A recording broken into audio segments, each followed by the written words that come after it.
and welcome to Newsnight, where we speak to major league players in Nigeria's democracy and the issues generated from its drive for growth and development. I am Ladi Akiridoluale. Thanks for joining us. Our focus today is still on security because it is a matter of the highest concern to many citizens of Nigeria. The most visible arm of Nigeria's armed forces is reported to be involved in various operations across more than two-thirds of the states and has generated considerable controversy in the process. My guest was recently promoted for exceptional conduct and gallantry in field operations in the Northeast region. That was as the Army Chief of Operations and Training. His new rank was pinned on his shoulders just a few hours after this interview was conducted. Let's talk to the Army Chief of Policy and Plans, Lieutenant General Lamidi Adeosun.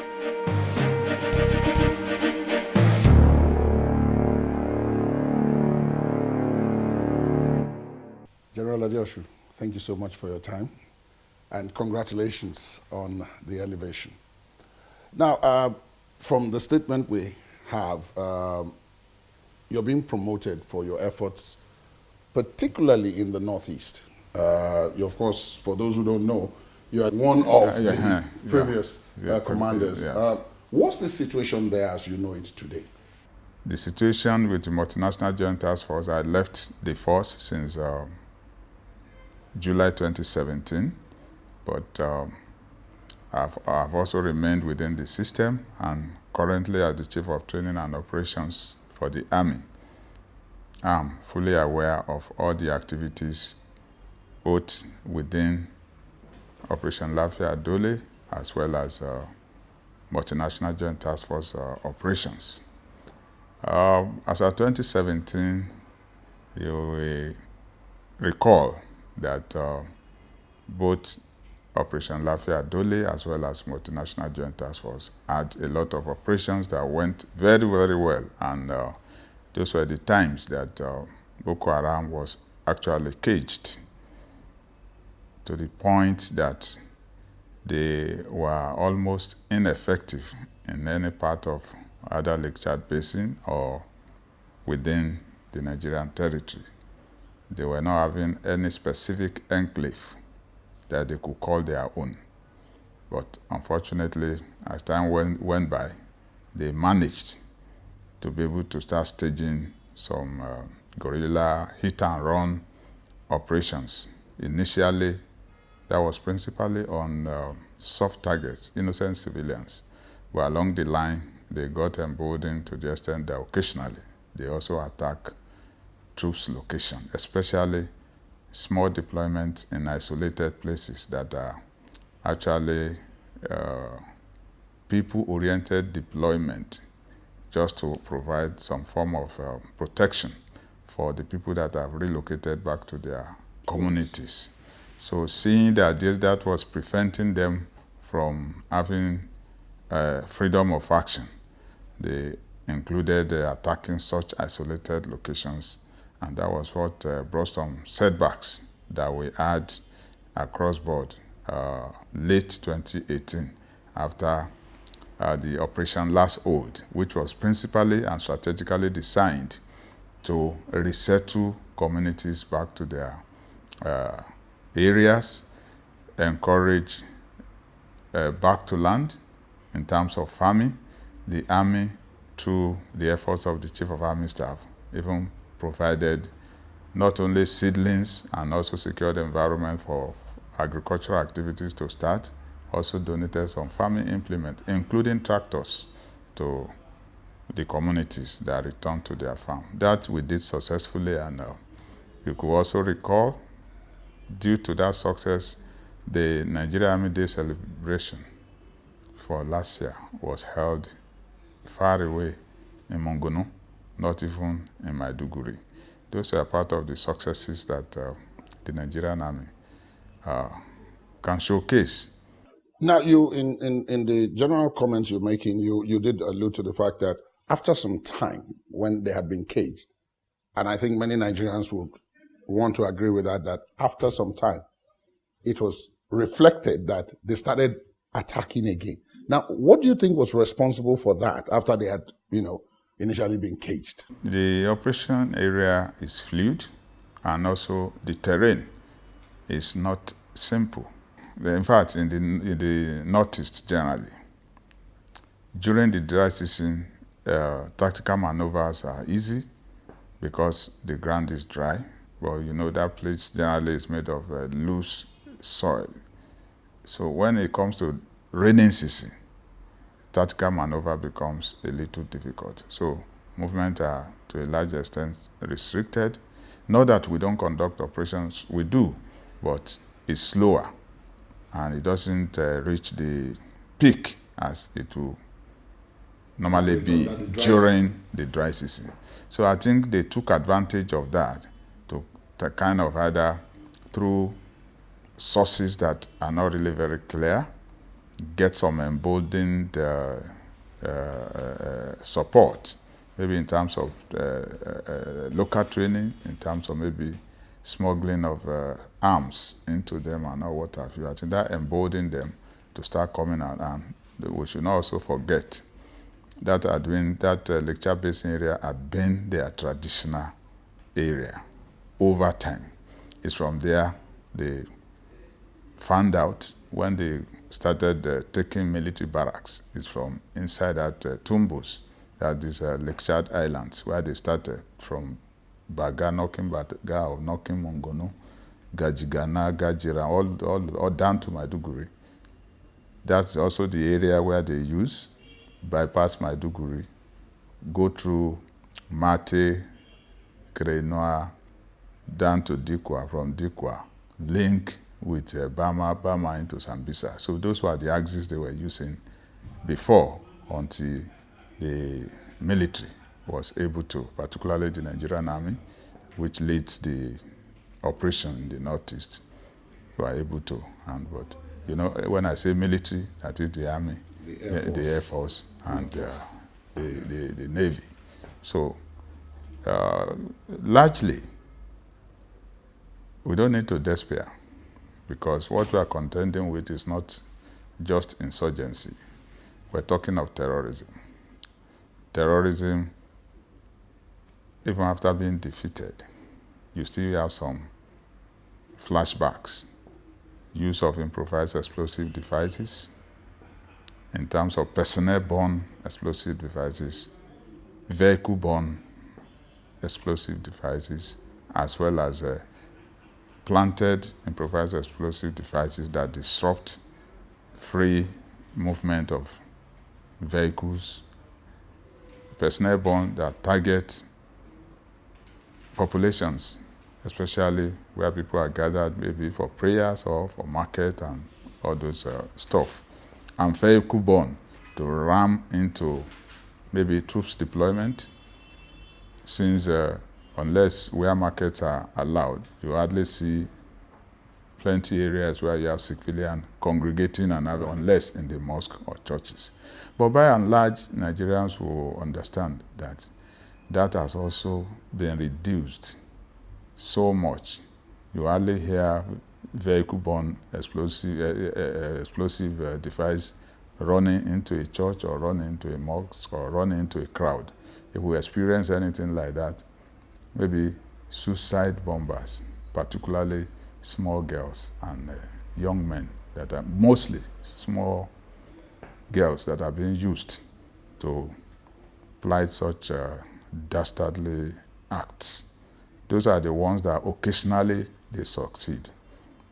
If one is able to get close and detonate its payload to injure people or kill people, more than 10, 20, 30 had been taken off, but that is not to public knowledge. But the moment one happens and it shows, and it's like making a statement. Oh, we are still here. Don't think we are really finished before. I mean, the way we want people to believe. Don't think we are finished. They occasionally try to make such statements by conducting such suicide bombings and what have you. But you also will remember that, yes, late last year we had a little setback. Is expected in war.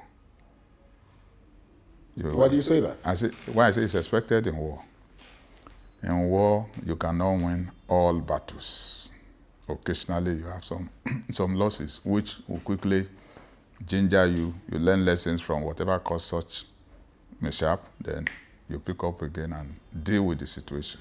And I think the Nigerian Army, with the Nigerian Air Force and all other sister service and paramilitary agencies, we have really risen to the occasion, and that is actually being contained and being controlled as we speak. Now, it's interesting you mentioned late last year, because coincidentally, last year, we also then witnessed what you alluded to earlier on, which is other things, apart from the insurgency that had been ongoing before that. The whole issue of headsmen, farmers, banditry, kidnapping, and so on. As a matter of fact, there was a report I had that in the run-up to the election, the Nigerian Army was conducting operations in about 33 states. I wonder if that, in terms of impact, in terms of the number of troops and the equipment that now had to be dispersed, didn't have an impact on the amount of firepower that was available to you in the Northeast. Well, combating kidnapping will not necessarily require heavy equipment that you use in the Northeast. It will require some leader equipment because they also carry small arms. And within that context, you need some small arms also, maybe a little superior to their own, to be able to take them off in a way.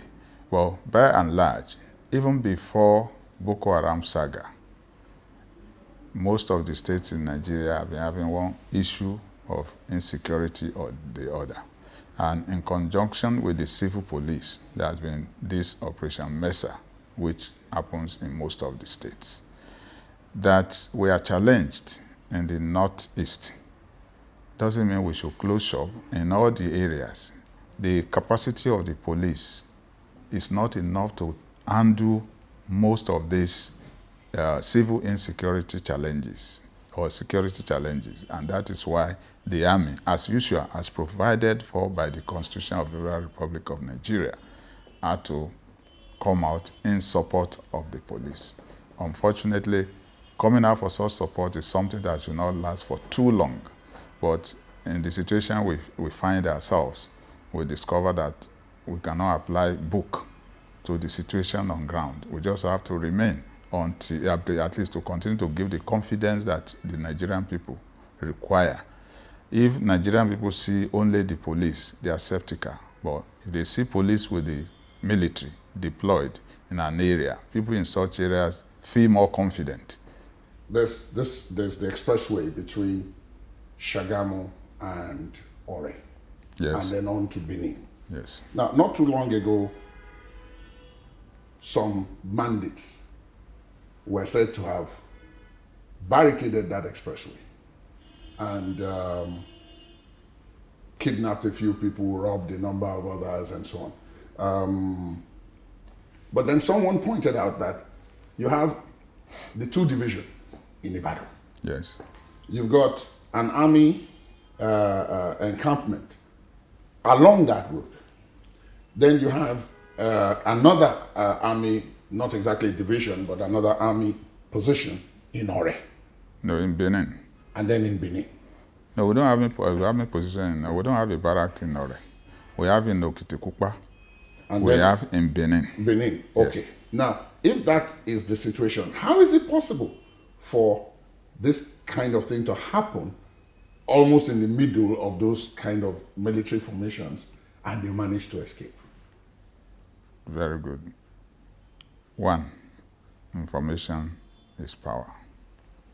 Two, what is the distance between 19 battalion in Okitikukwa to Ore? What is the distance from Ibadan to Ore or to Shagam, the area you are mentioning? What is the distance from Lagos to all those places? Or even if we have soldiers in Akure, what is the distance? So we have to take all those things into consideration. The army is not just deployed everywhere. Even the operation method that we talk about, they do patrolling. If eventually they patrol that road, maybe they are on the other side, it doesn't take hours to carry out those dark-start layout. 10, 15 minutes is too much for them to strike and run away. Because they know if they remain there, the information will quickly spread, and before they know it, security forces will be around to deal with them. So these are this, because even if the entire country is policed by the army, there's no way the army can be everywhere. Don't forget, some people are even saying they should detail soldiers to all the secondary schools so that soldiers can now start playing the role of gate men. But do you think that the issue of border control forms part of this? For example, you talk about people, non-state actors taking up arms.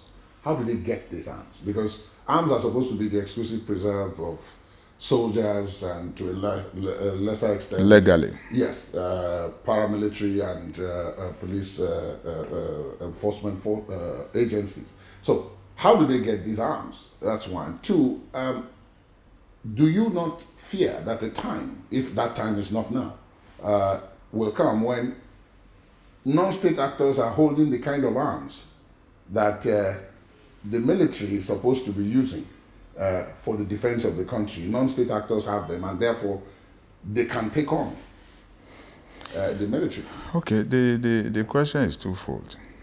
One, border control or border management. Then the second aspect, by my own understanding, is the issue of proliferation of small arms. Yes. Okay. In terms of border control, you know, like I do, how long our borders are. And as at 2009, when I researched on Nigerian borders, I think we're having about 235 border posts all across Nigeria, but only 135 of them are marked, and less than that number are manned. That's border posts. Then when you now talk of not even marked area, you have areas where maybe you have natural barrier of water or thick vegetation, but people live in that area. So those ones are not real barrier for them, because they know how to by move. nature, they know how to move around there. We have places that are deserts, that they are as open as football field. Your eye can just travel as wide as you can see. And even if you are riding a vehicle, you can place the vehicle in any direction as much as it has a four-wheel drive and just continue your movement. If you don't do that, you can move on beast of burden and maybe horse, donkey, camel. You can move anything and move around.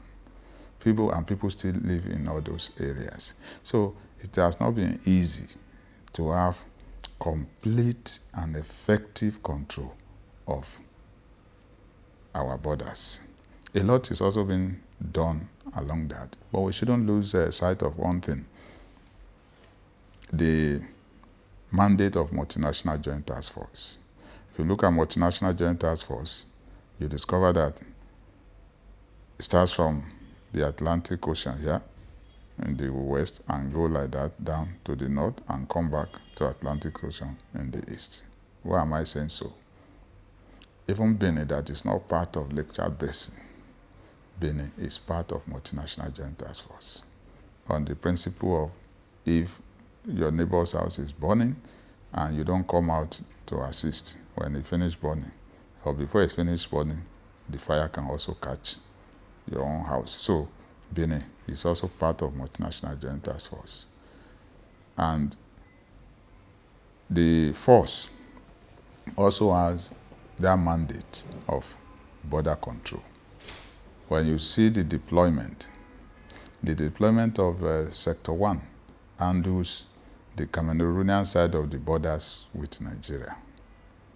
The deployment of Sector 2, which is Chad, with the headquarters in Bagasula, handles those areas that are contiguous to Nigeria from the Chadian border. Niger, the same thing. Then the Nigerian Multinational Joint Task Force sector also handles this northern Borno that has to do with the Lake Chad Basin area generally. So with that deployment and with the mandate, it is expected that border control will also improve with containment and eventually the final and total defeat of insurgency and terrorism. But one thing is very clear. We shouldn't run away from the reality. And the reality is, even when insurgency and terrorism is defeated, we cannot go to sleep. Why? For almost 10 years, Sri Lanka was jubilating. But what happened? Over 300 people killed in one day.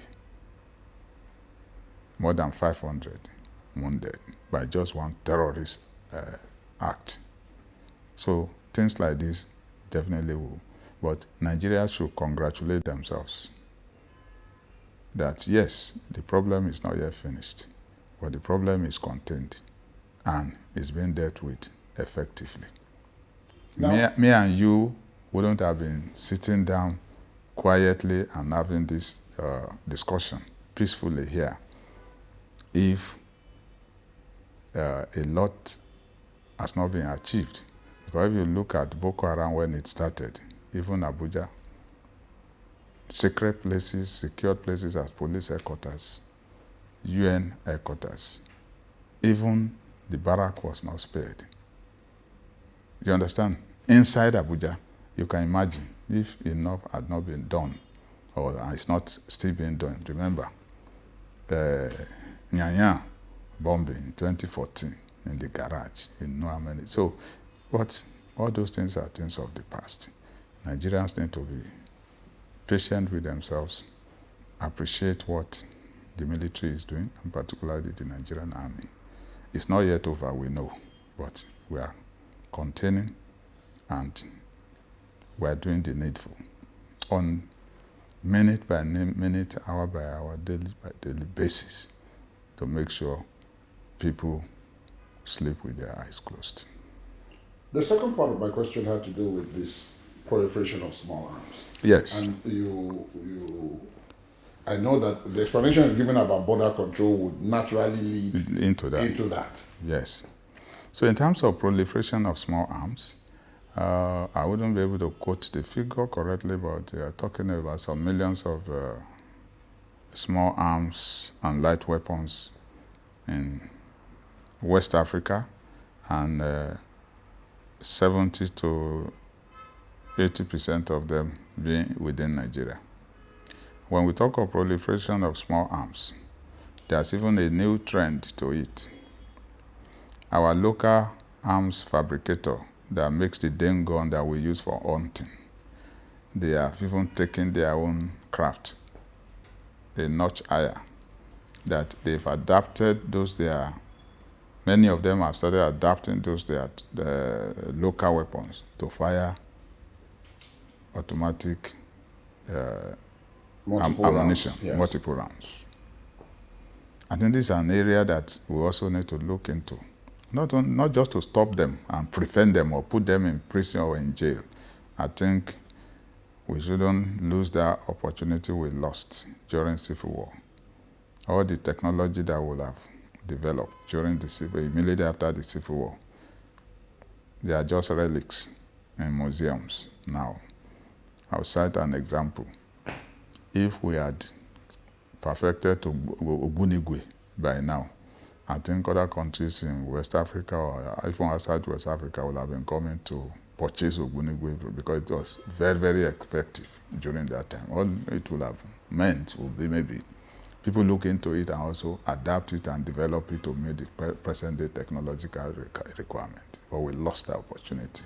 Now that our local fabricators of local weapons are now also going higher, maybe I will suggest we find a way of mobilizing them and let them put their hands together. We can also use them as part of our R&D efforts to develop something that is also indigenous to us. And you can see from the Nigeria Army Day celebration of this year, you see a lot of things that Nigeria Army is doing. One, keying into the federal government local content policy, as well as innovating to develop some of the things that we can also develop on our own within the country.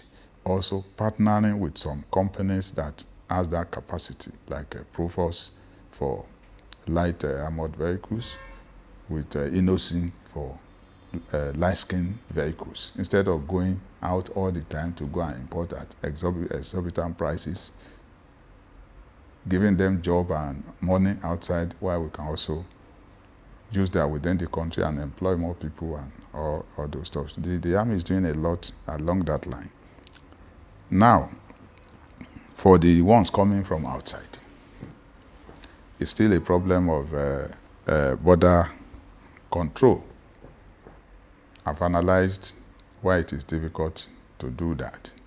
But if eventually we go out of this major one, that is what we are contending with in terms of terrorism and insurgency, I think the arrangement of multinational joint task force is still going to continue, and their mandate may eventually shift to primarily border management, border control in terms of policing and controlling inflow and outflow of weapons. Even before then, I can recollect vividly, till tomorrow, Nigeria and Niger.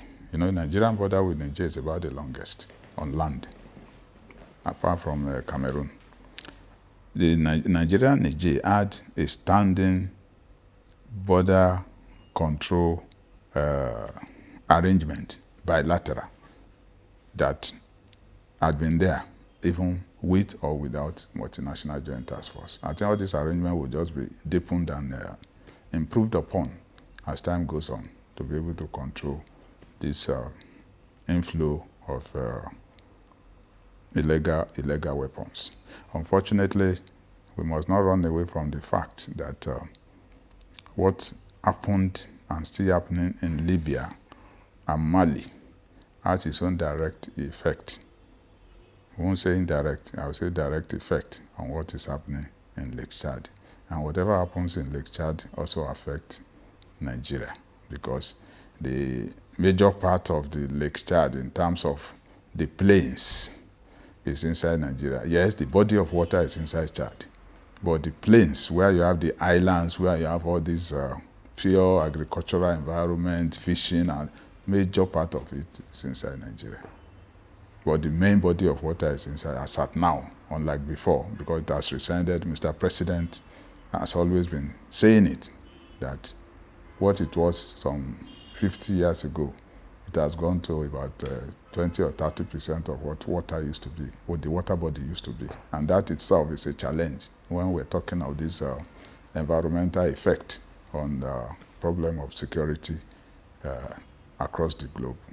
Now, let me bring you to something that is controversial, sometimes contentious. Yeah. And in your position, you would be able to give a more concise answer than most people.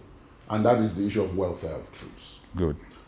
From time to time, we hear about them having to face better armed opposition, the issue of welfare packages, allowances, things like that, either being delayed or not being paid at all. And then occasionally they make attempts to let the general public know this. And then some of them are then taken and they are court-martialed. That's talking from the outside. You are on the inside. What really is going on in that respect? Very good. In terms of welfare of troops, the Nigerian Army particularly, and the military in general, has streamlined welfare packages for its troops, whether during war or outside war.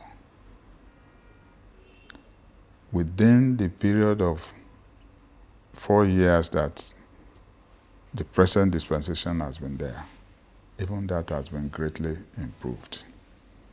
But I'll create one or two scenarios that will explain why some of those skirmishes or those misinformation happens. At times, somebody, maybe a location is attacked. When that location is attacked, it's natural. Maybe 1 or 2 or 3 people eventually ran away. They were not killed, but they ran away. It's not unexpected in war.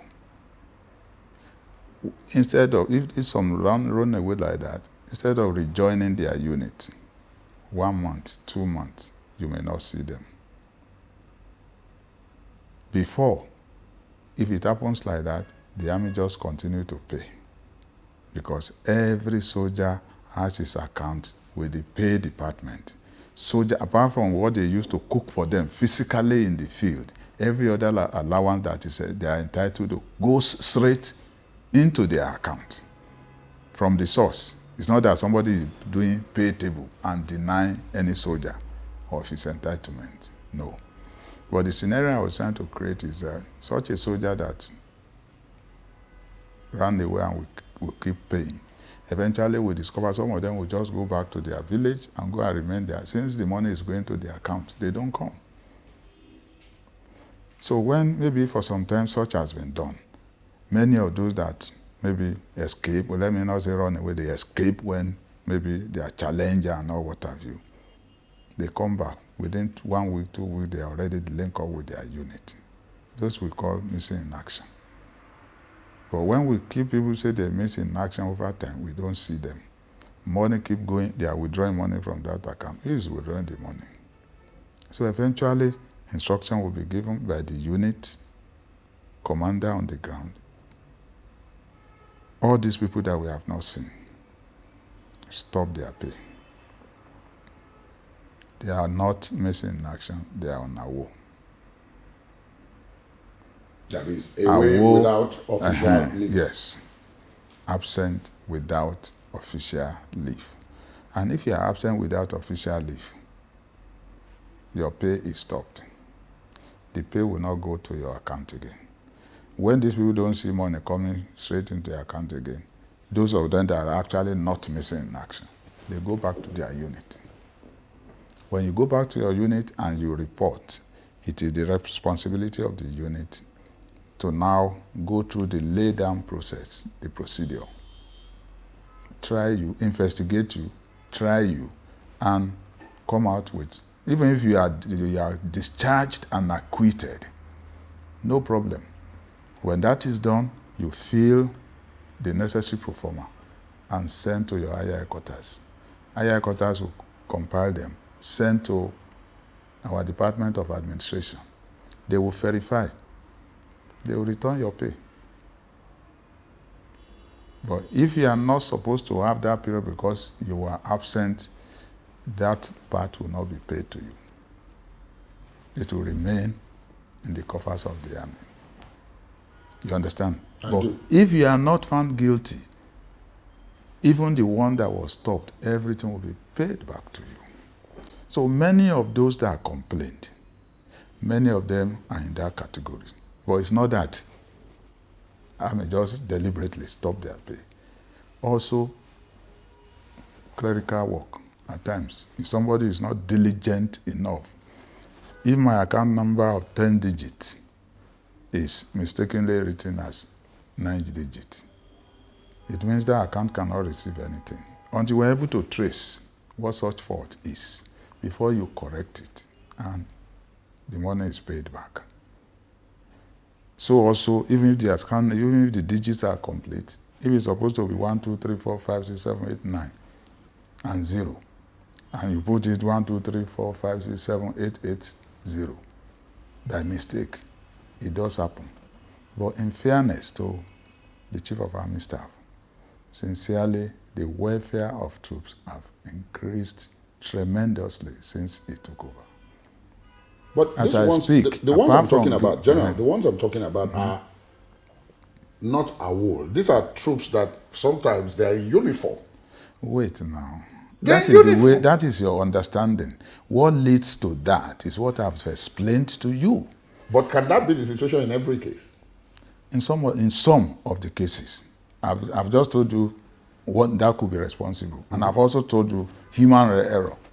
Because nobody pays on the table. It's paid straight into the account. Yes. Their account. All these are to check some of those human insinuations and perceptions. Because the perception of everybody is that if you have a boss in your front and it has to do with money, maybe my boss don't chop my money.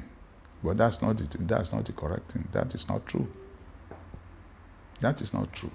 And don't forget, in battle situation, things are not as smooth as in normal situation. So there are bound to be mistakes. If I tell you there's nobody that raises observation of pay that is not cross-checked, verified, when it is cross-checked and verified and confirmed correct, it is paid back.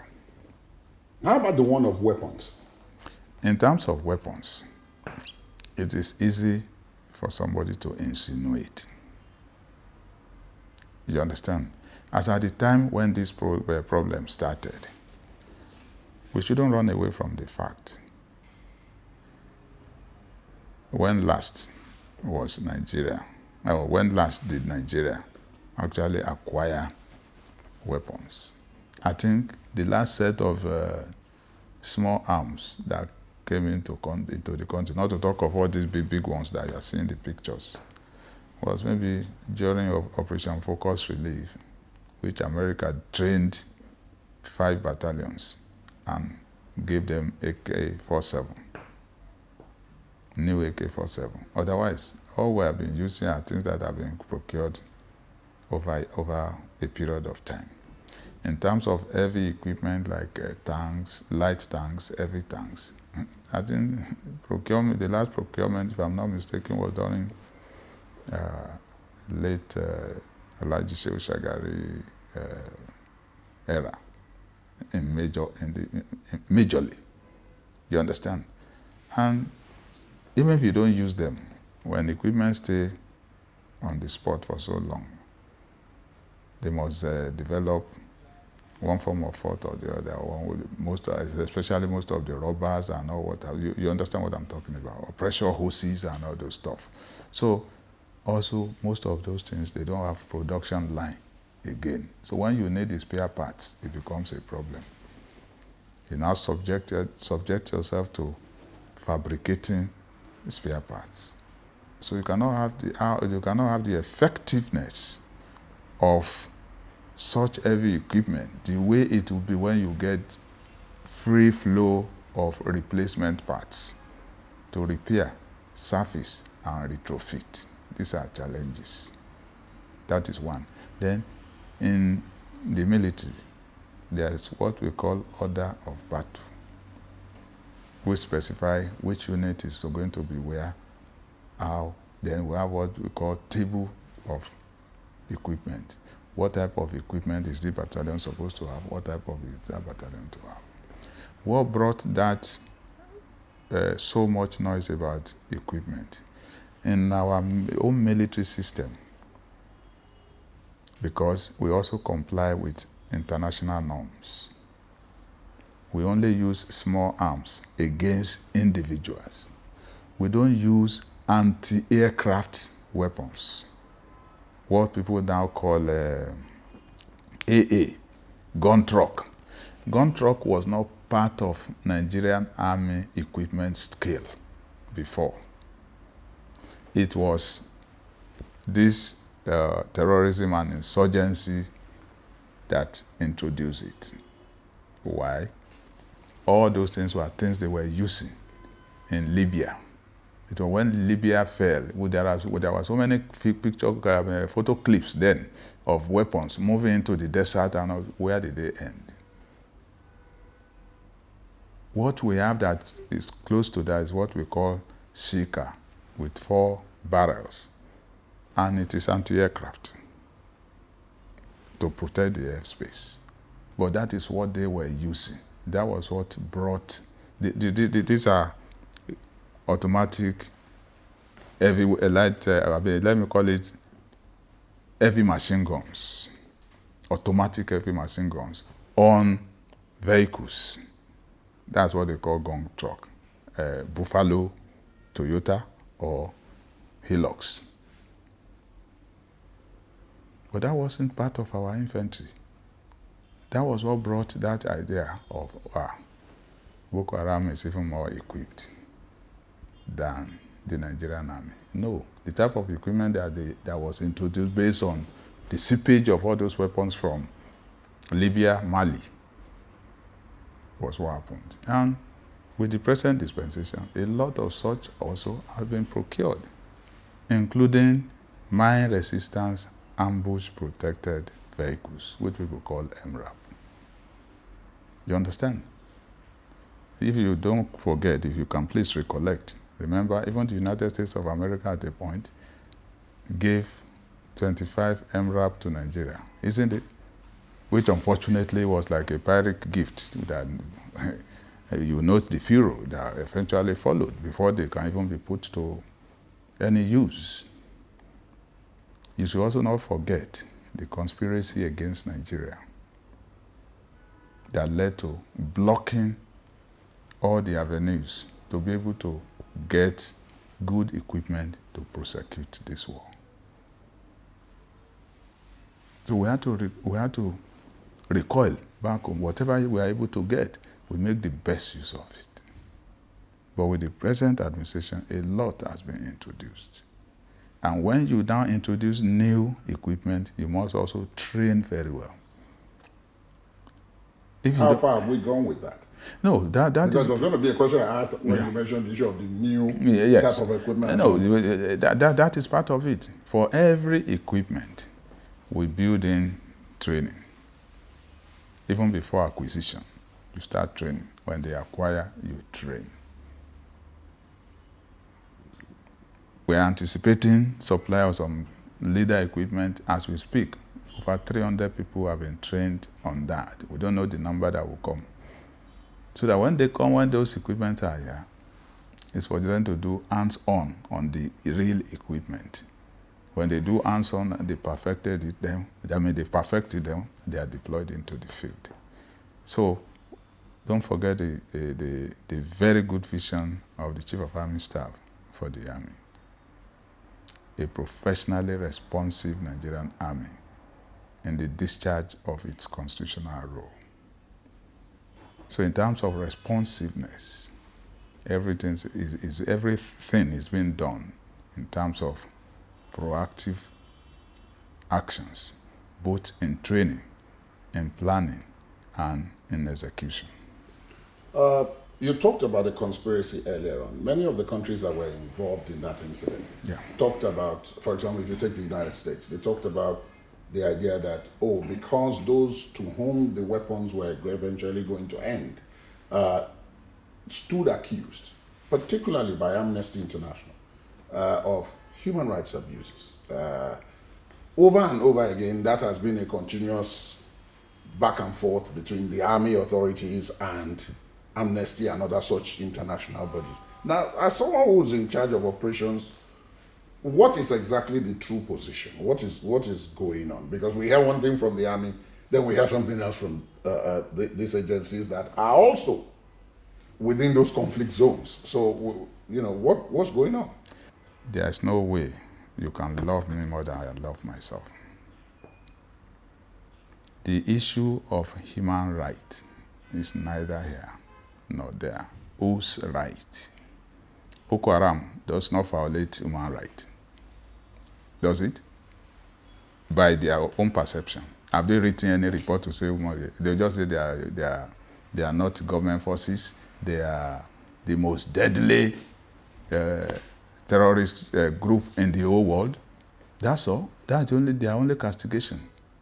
But when you that by our training, every soldier, every officer at the point of entry, either through the depot, Nigerian Army, or through the Nigerian Defense Academy, or any other point of entry as per training, international humanitarian law is part of our curriculum. And subsequently, when you go for further training, even after you have become an officer or a functional soldier, for every course you go, it's also part of it. Issues of human rights and all those issues, they are not supposed to be issues, practically. When you talk of collateral damage, occasionally it happens. But if it happens occasionally, it doesn't mean that that is the primary aim. The federal government of Nigeria will not be spending so much on security to equip, to kit, to feed its troops, only to ask them to go to the field and go and kill Nigerian people. Nigerian military, and particularly the Nigerian army, is not a rebel force. It's a regular army that goes through all the processes of adequate training, taught on human rights, on international humanitarian law. We have our rules of engagement, and we have our code of conduct. Aside from that, if somebody errs and violates any of those codes and rules and regulations that I've mentioned, there are standing court-martials. Investigation is done. If there are doubts or there are signs of culpability, they are referred to court-martial. Court-martial deals with the situation. Some soldiers and officers have gone to jail from court-martial. If we have internal capacity to deal with situations, why should an outsider come and tell us, no, what you are doing is wrong? It is what we bought from outside. Whose right? Whose interest? Could it be called a kettle black so that I can give it a bad name? Or how do they put it? There must be job for boys.